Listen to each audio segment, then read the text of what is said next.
The night was unusually quiet in London, save for the rhythmic pattering of rain against the window panes of 201B Baker Street.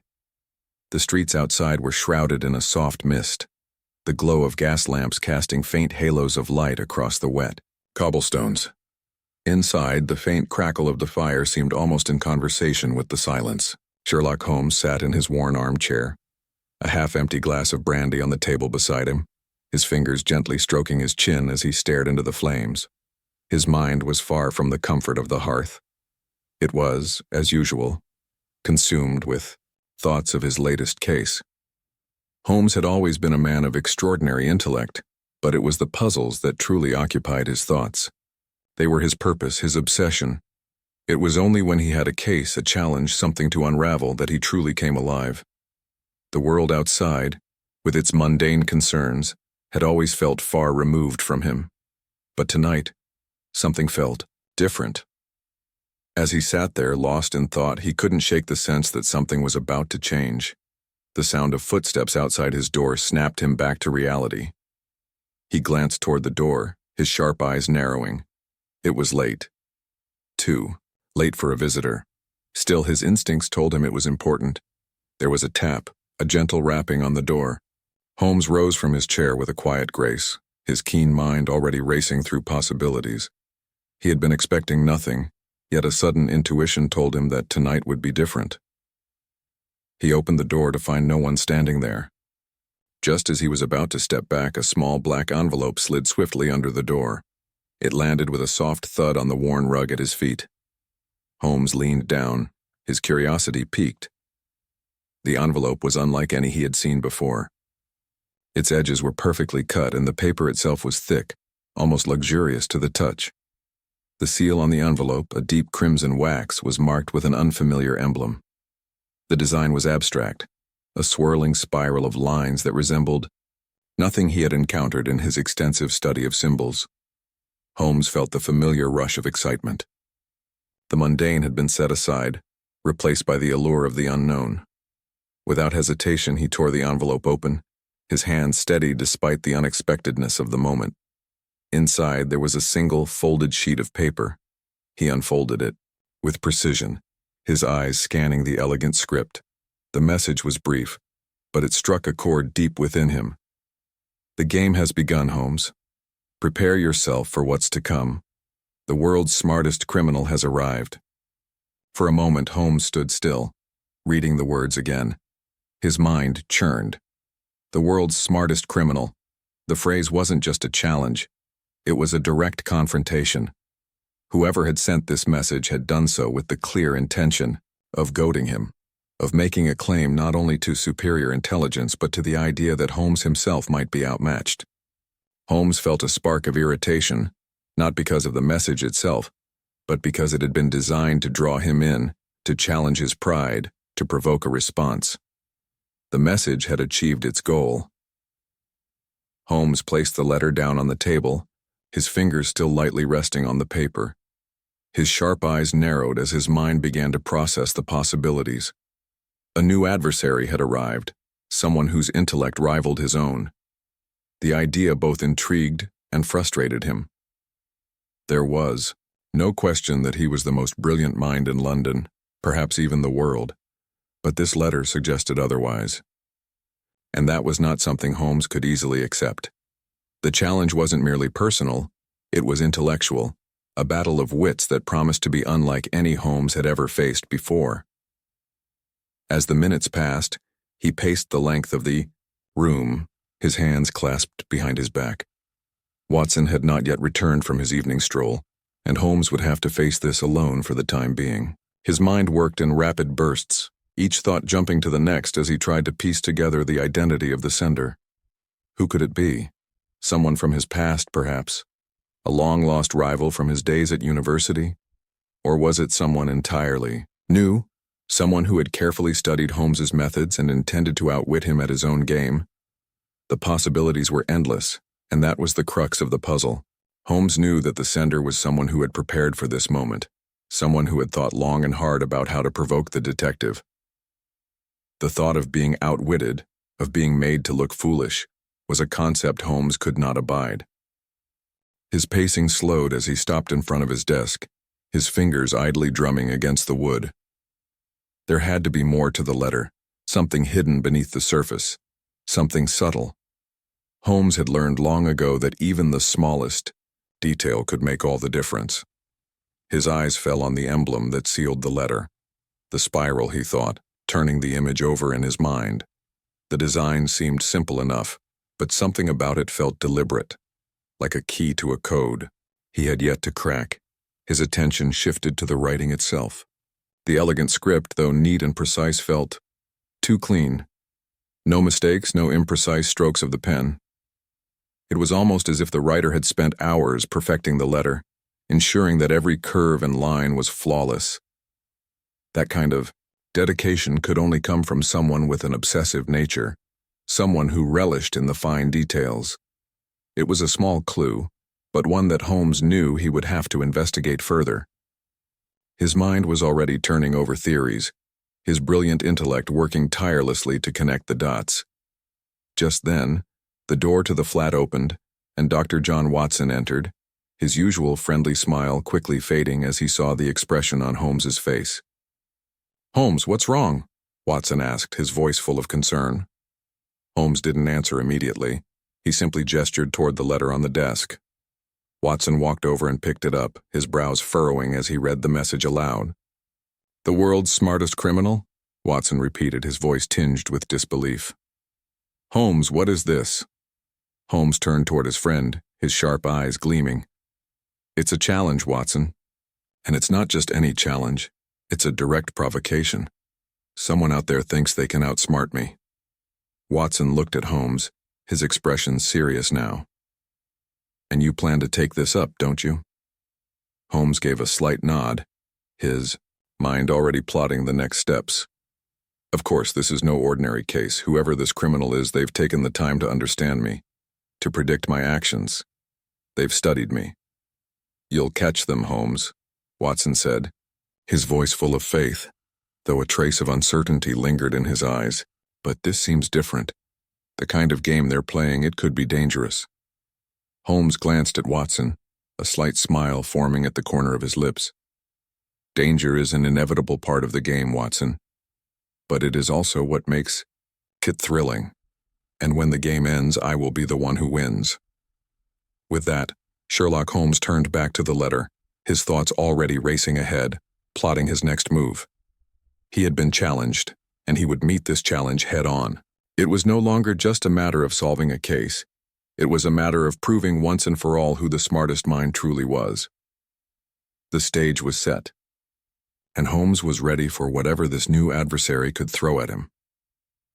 The following days after receiving the mysterious letter were filled with a tense quiet that hung in the air like the calm before a storm. Sherlock Holmes, ever the picture of controlled energy, had returned to his usual routine, but this time with a mind that was far from focused on the ordinary cases that occupied his days. His thoughts continually returned to the words in the letter. "The world's smartest criminal has arrived." Each time he thought about it, the challenge stirred something deep within him, a part of his intellect that longed for the confrontation, the puzzle that only someone of equal brilliance could create. Holmes was a man who thrived on the complexities of the mind, and the idea of facing someone who could rival him in that arena was a thought both unsettling and exhilarating. The thought that someone had studied him so thoroughly, and perhaps had anticipated his every move, intrigued him. This wasn't just about solving a case. It was about a war of minds, and Sherlock Holmes wasn't a man who ever backed down from a challenge. The first thing Holmes did was gather every scrap of information he could about the letter's sender. Every criminal mastermind, every notorious figure who might have harbored a grudge against Holmes, or who might have seen themselves as his intellectual equal, was carefully considered. He pored over old case files, cataloging anyone who might have the means, motive, and opportunity to pose such a challenge. But despite his efforts, nothing came to the surface, no clear answers, no obvious suspects. The anonymity of the letter's sender only deepened the mystery. Holmes's study became a place of constant activity. Books were opened and closed. Notes were scribbled in the margins, and his mind moved like clockwork, ticking over every possibility. But the more Holmes dug, the more elusive the answers seemed to be. There was one thing, however, that kept him grounded: the knowledge that this was only the beginning. The game was far from over, and the next move, Holmes knew, would come from his opponent. 2 days after receiving the letter, Holmes found himself in Scotland Yard, discussing the latest string of robberies with Inspector Lestrade. The crimes were becoming increasingly sophisticated, each one seemingly more complex than the last. But what struck Holmes the most was the pattern that had begun to emerge. He was certain now that these crimes were not just random acts of theft. They were a message from the very man who had sent him the letter. Holmes, however, was no closer to understanding the full scope of the criminal's plan. Lestrade, on the other hand, was growing impatient. "We need to find these thieves, Holmes," he said, his tone tense. "They've managed to elude us at every turn. If you've got any ideas, now's the time." Holmes stood still, his piercing gaze fixed on the map pinned to the wall. The locations of the robberies had been marked with red pins, each one neatly placed and numbered. His eyes tracked the pins with practiced precision. Then, he took a step forward and placed his finger over one of the marks. "This robbery," Holmes muttered mostly to himself, "wasn't about the goods. It was about sending a message." He glanced up at Lestrade. "Have you noticed the dates of the robberies?" Lestrade blinked. "The dates? What are you getting at, Holmes?" Holmes looked back at the map, his finger moving from one pin to the next. "They're all connected, Lestrade, but it's not the items stolen that matter, it's the timing. Every crime occurred on a date that coincides with major intellectual milestones in criminal history. This criminal is a student of crime, Lestrade. Each of these heists has been a tribute to the masters of his craft." Lestrade's face darkened. "So, you think this is all some kind of game?" Holmes nodded slowly. "Precisely. A game of wit and strategy. And it's clear to me that he's been preparing for this moment for a long time." Lestrade frowned, his frustration mounting. "You still don't have any leads, though. We need more than theories, Holmes." Holmes smiled, slightly, his eyes gleaming with the excitement of the chase. "Oh, I'm sure we'll find something soon enough. This criminal has made one fatal mistake, Lestrade. He's underestimated me." With that, Holmes turned on his heel and left Scotland Yard, his mind already several steps ahead. He had the beginnings of a plan. He would start by investigating the intellectual history of crime, identifying those whose work might have inspired this new adversary.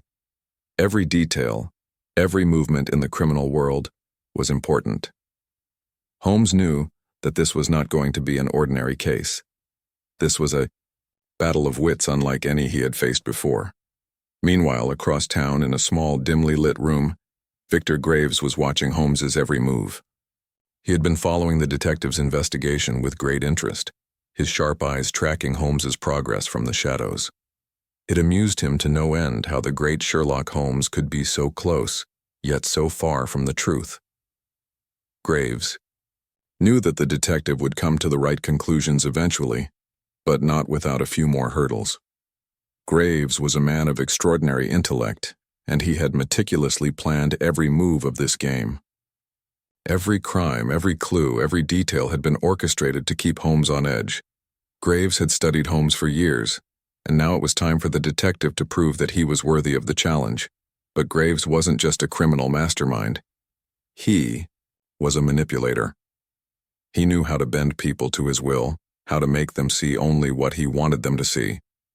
And he had already started planting false leads, pushing Holmes toward the wrong conclusions. It was all part of the game. Each misstep Holmes took was another victory for Graves, and Graves was patient. He knew that it would take time for Holmes to unravel the truth, and the longer it took, the more enjoyable the game became.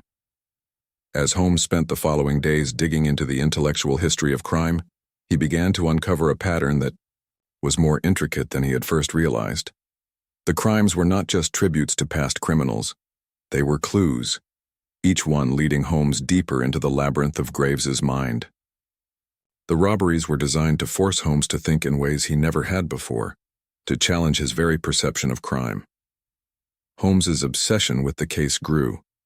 Each new piece of information only led to more questions, more uncertainty.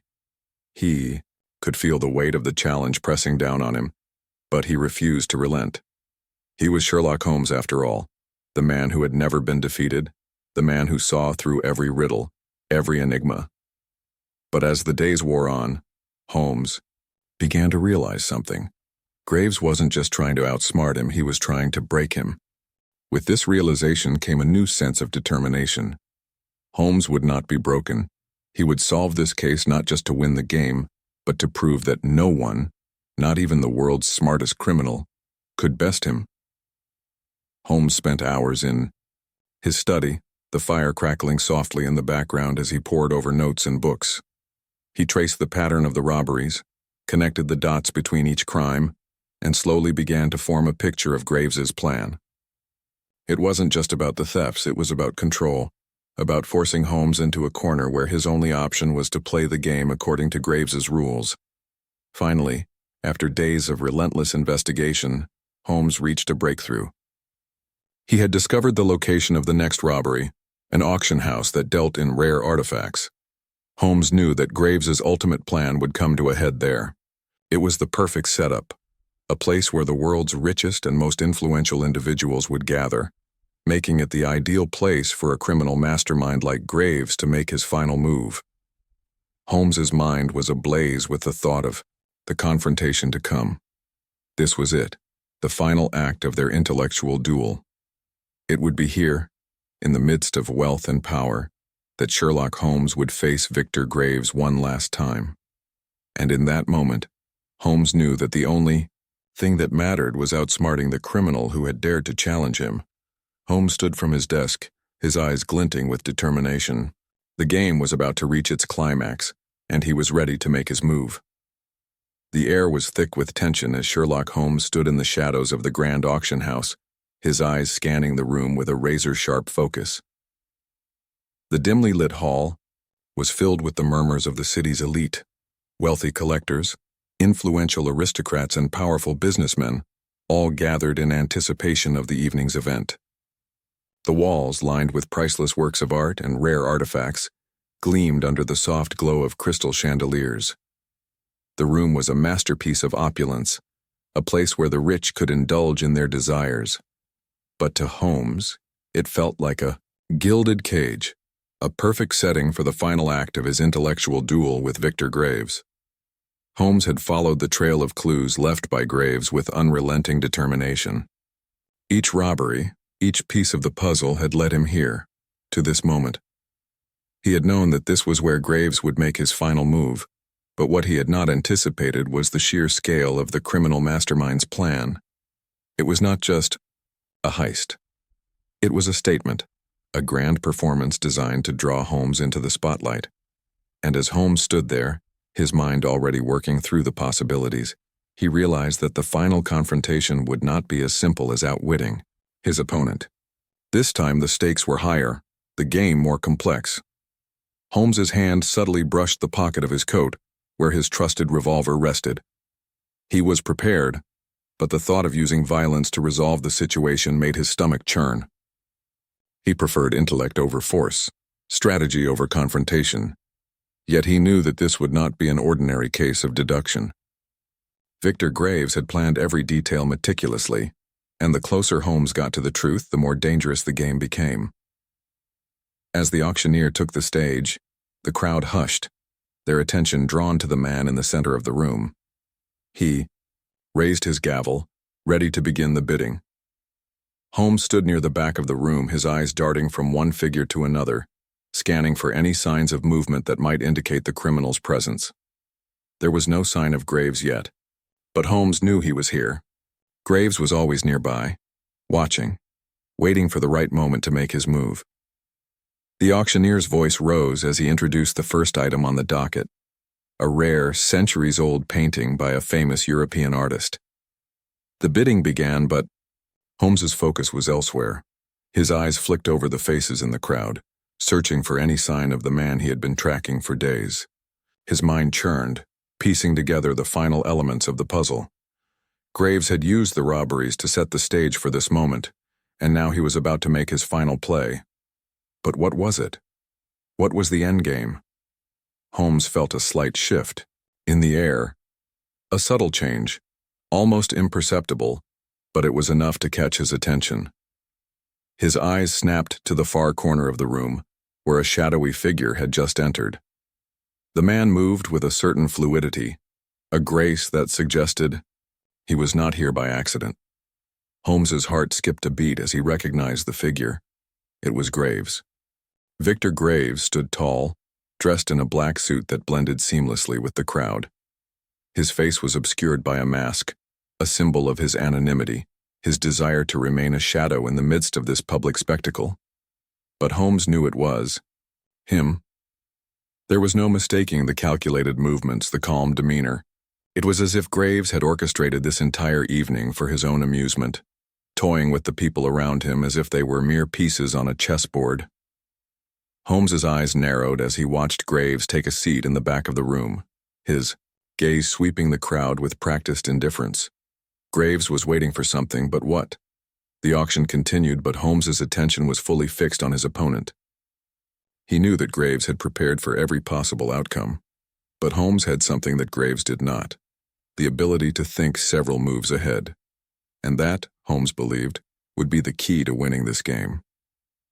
As the night wore on, the tension in the room began to build. The auction had progressed, with rare items being sold to the highest bidders. But Holmes could sense that something was about to happen, something that would change the course of the evening. His instincts told him that Graves was waiting for the right moment to strike, and Holmes was determined to be ready for whatever came next. And then, it happened. As the auctioneer raised his gavel to signal the sale of the next item, a sudden explosion rocked the room. The sound of shattering glass filled the air, followed by the deafening roar of panic. The crowd screamed in terror as the lights flickered, plunging the room into momentary darkness. Holmes's heart raced, his mind already calculating the sequence of events. He had anticipated a disruption, but the scale of the explosion had taken him by surprise. The lights flickered back to life, revealing a scene of chaos. People were running, pushing, and shoving to escape the room, their faces twisted in fear. The auction house, once a place of wealth and elegance, had become a battleground. In the midst of the chaos, Holmes's sharp eyes locked onto Graves, who had risen from his seat and was now making his way toward the stage. Holmes's mind raced. The explosion was a distraction, a ploy to throw the room into disarray while Graves made his move. But what was the target? What was he after? The answer came quickly as Holmes's gaze fell upon the item that had just been auctioned. The painting. It was gone. In its place was an empty pedestal. Holmes's heart skipped a beat. This was the final play. Graves hadn't come for money or jewels. He had come for the one thing that would prove his superiority over Holmes, a priceless work of art, a symbol of the world's most coveted treasures, and now it was in his hands. Without wasting a second, Holmes sprang into action. He pushed through the panicked crowd, his mind focused entirely on the task at hand. He had to stop Graves before he disappeared into the night, before the criminal mastermind vanished like a shadow, leaving nothing but chaos in his wake. Holmes followed Graves's movements, his mind working in overdrive. He knew that Graves had a plan, a strategy for escaping the building. But Holmes was determined to outsmart him, to stay one step ahead. He rounded a corner just in time to see Graves slip into a back hallway, his footsteps quick and measured. Holmes's heart pounded in his chest as he followed silently, his steps barely audible on the marble floors. The hallway led to a service exit, one that Holmes had anticipated. He had already calculated the possible escape routes, and this was the most likely. Graves, however, seemed to have anticipated that Holmes would follow. As Holmes neared the door, a sudden sound caught his attention, an almost imperceptible click. Before Holmes could react, the door flew open, and a figure stepped into the hallway, blocking his path. It was Graves, his mask now removed, revealing the cold, calculating face of a man who had spent his entire life studying the art of manipulation. Holmes stopped in his tracks, his eyes locking with Graves's. The moment was charged with tension, the air thick with the anticipation of the final confrontation. The criminal mastermind stood in front of him, the stolen painting tucked under his arm, a smug grin spreading across his face. "You've been quite the challenge, Holmes," Graves said, his voice smooth and confident. "But as you can see, the game is over." Holmes's lips curled into a slight smile, his mind already calculating his next move. "The game is never over, Graves," he replied, his voice calm and steady. "Not until I say it is." In that moment, the two men stood in perfect silence, their eyes locked in a battle of wills. Graves was a criminal, yes, but he was also a brilliant mind. He had planned every move meticulously, and yet he had underestimated Holmes. He had assumed that the detective would fall into his trap, that the final heist would be the end of the game. But Holmes had something Graves lacked, a relentless determination, a mind that could not be outsmarted no matter how carefully the game was set. Without warning, Holmes lunged forward, his hand reaching for the painting. Graves reacted quickly, attempting to pull it away, but Holmes was faster. He seized the painting with a force that startled Graves, pulling it out of his grasp. The struggle that followed was brief but intense. Holmes's mind raced as he used every ounce of his intellect to outmaneuver Graves. The fight wasn't physical, it was a battle of wits, of strategy, and in the end, Holmes's intellect won out. Holmes stood tall, the painting in his hands, while Graves slumped to the floor, defeated. He had underestimated Holmes, and now he was paying the price. The game was over, and Sherlock Holmes had won. But as Holmes looked down at the criminal, a flicker of respect passed through his eyes. Graves had been a worthy opponent after all, and though he had lost the game, his intellect had been undeniable. The final act had played out, and Holmes had emerged victorious. As the police arrived and the last remnants of chaos settled, Sherlock Holmes stood still, his mind still racing with the events that had just transpired. The echo of his footsteps was the only sound that filled the once thrumming auction hall, now deserted except for the officers and detectives who were taking charge of the scene. The heist had failed, but the mastermind had been captured. Victor Graves, the criminal genius who had set the stage for a grand performance of wit and manipulation, was now in custody. Holmes took a deep breath, his fingers lightly brushing over the frame of the stolen painting. He stood, poised, like a general surveying the aftermath of a battle. The painting, Graves's final prize, was now back in the hands of the authorities, but the real victory had been far more personal. Holmes had emerged from this intellectual duel victorious, but the experience had left him with a feeling he rarely allowed himself to acknowledge, a sense of respect. Victor Graves, now shackled and led away by the officers, walked with a defeated posture, his face a mask of frustration and disbelief. He had thought himself the superior mind, the one who would outwit Holmes at every turn. But in the end, it was Sherlock Holmes who had seen through the layers of deception, who had unraveled the complex web that Graves had so carefully woven. Holmes's eyes followed the criminal's every move, his mind already running through the events that had led up to this point. The elaborate robberies, the cryptic messages, the orchestrated chaos of the auction, everything had been part of Graves's plan to undermine Holmes's intellect, to push him into a corner where his only option was to react rather than think. But Graves had failed to account for one thing: Sherlock Holmes's unshakable ability to see through even the most carefully constructed ruse. As Holmes turned to leave the auction house, he felt a momentary pang of something he rarely experienced: empathy. Graves had been brilliant, a true mastermind of crime, but in his arrogance he had overlooked the very quality that had made Holmes so formidable: his ability to remain calm under pressure, to outthink even the most dangerous adversaries. And in that, Holmes knew that the battle of minds had been decided long before Graves had even made his first move. Outside, the cool night air hit Holmes's face, refreshing him after the heat of the pursuit.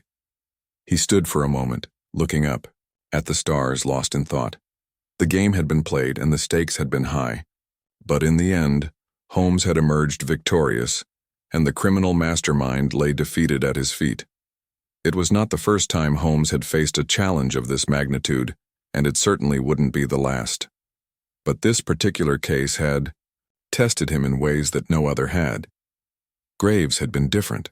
He had pushed Holmes to the brink, forcing him to question not only his own methods, but the very nature of his intellect.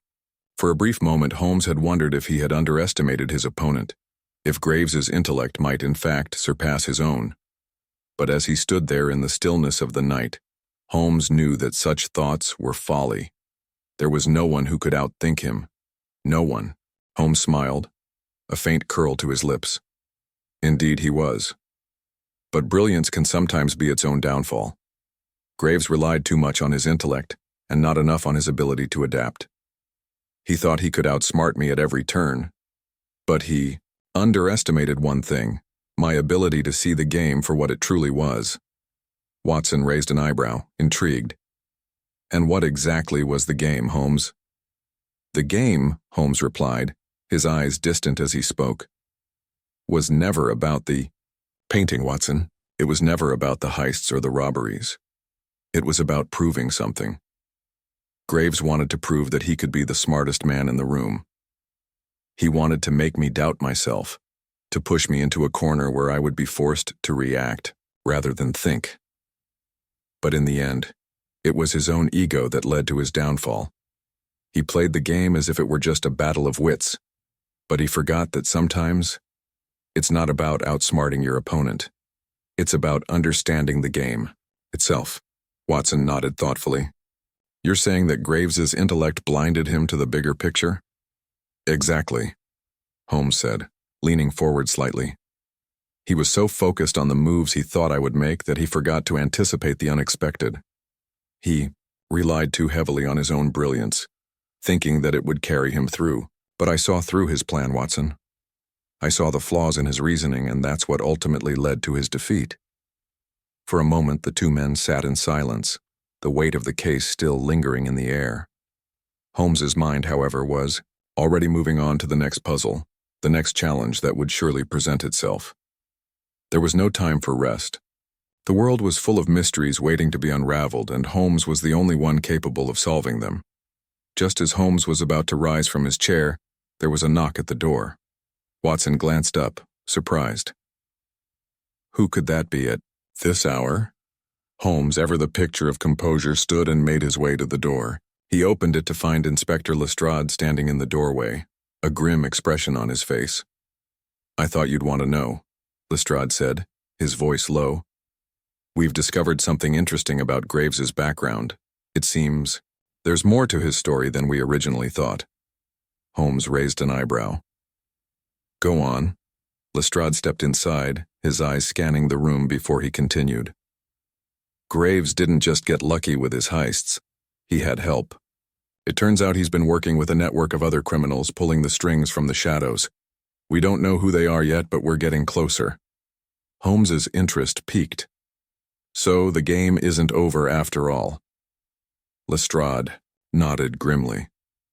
It seems not. Holmes turned to Watson, a gleam of excitement in his eyes. It appears, Watson, that the world's smartest criminal may have had some very clever allies. The case is far from over. I suppose we'll have to delve deeper into Graves's world and see where it leads us next.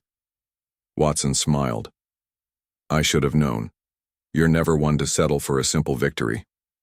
Holmes gave a half smile, his mind already shifting gears. The game may have ended with Graves's arrest, but the puzzle isn't complete. Not yet, anyway. As Holmes returned to his study, deep in thought, he couldn't help but feel the familiar rush of anticipation that only a new mystery could bring. The endgame had been won, but the real work, solving the deeper layers of this tangled web, was just beginning.